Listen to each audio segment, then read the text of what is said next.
Hey, what's up guys, Lightsaber Samurai here, back again with another video. It is officially summer and I got through my first school year teaching full time, so that's pretty crazy.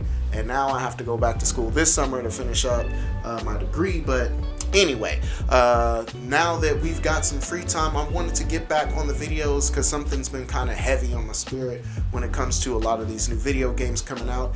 And I sound like some old man, talking about back in my day, when I get to ranting about what's wrong with video games nowadays. And we know what some of them are. It's a lot of things, right? Whether it's the just the unfinished way that a lot of these games come out, and which we'll talk about that because there's a reason that a lot of people don't talk about as the culprit as to why these games coming out. I know they say, oh, they just put the games out because they can fix them later, but it's more than that. And it's also issues with storyline and characters and things like that. So I just want to share my thoughts.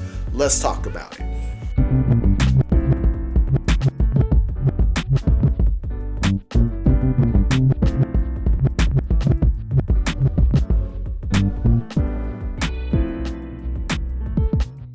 Okay, so when I'm thinking about games that's come out recently, I'm thinking about Dead Island 2. Has this issue, even though I really like Dead Island 2 because I like the Dead Island series. But you think about other games like that terrible Saints Row reboot, what's another one, Redfall that just came out. There's some others.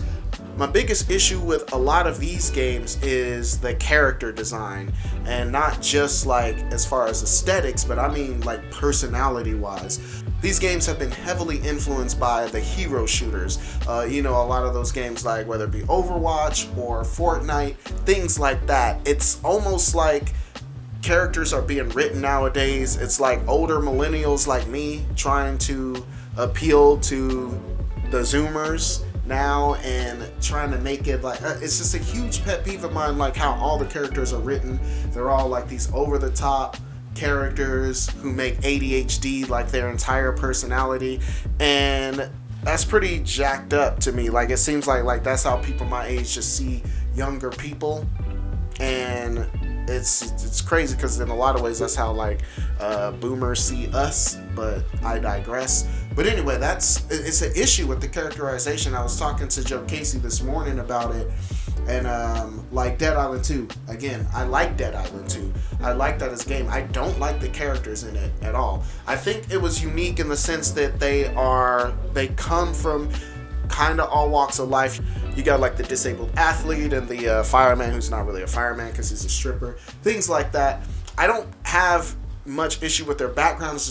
It's just their personalities. Like, they stepped into the pandemic already badasses, and they're like excited to be going through this whole scenario. Like, you can hear like all the quips that they make and and like all the one-liners that they drop.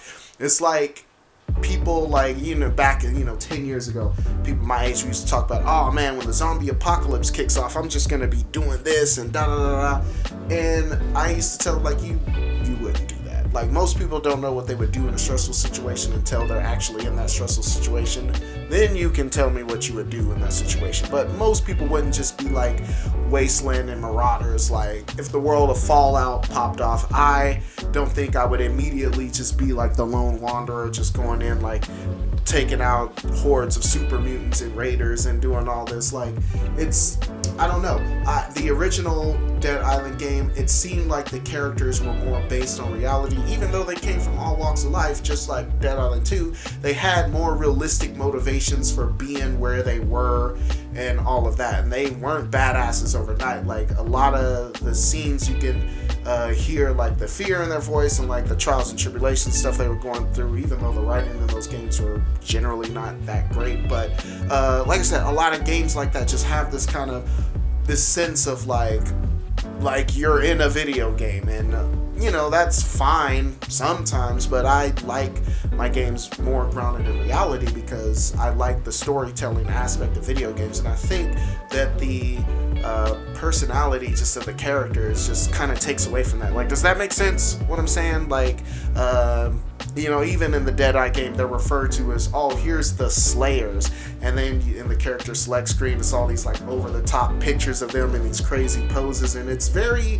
Overwatch in its design. Like, it's And like I said, I like hero shooters, but I don't like hero shooters in my story-based action adventure games. But yeah, so like that's kind of an issue. Like we saw it again with Saints Row, and that series had been heading in that direction for a while.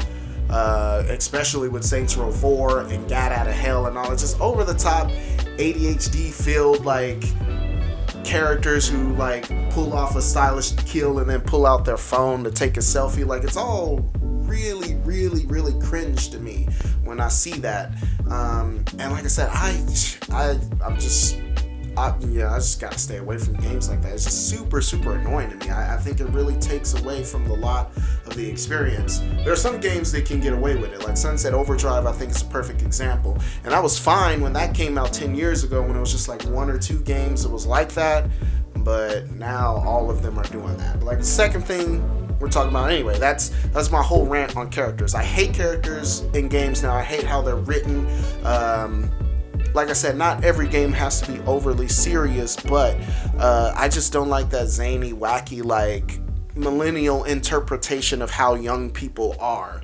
I think it's really like, I don't know, it's just super cringe. It's, really tone deaf, and, despite the fact that most of the customer buying base like are not the kids, it's millennials.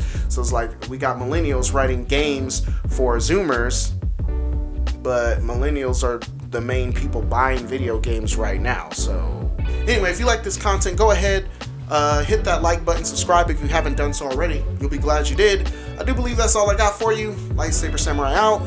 Peace.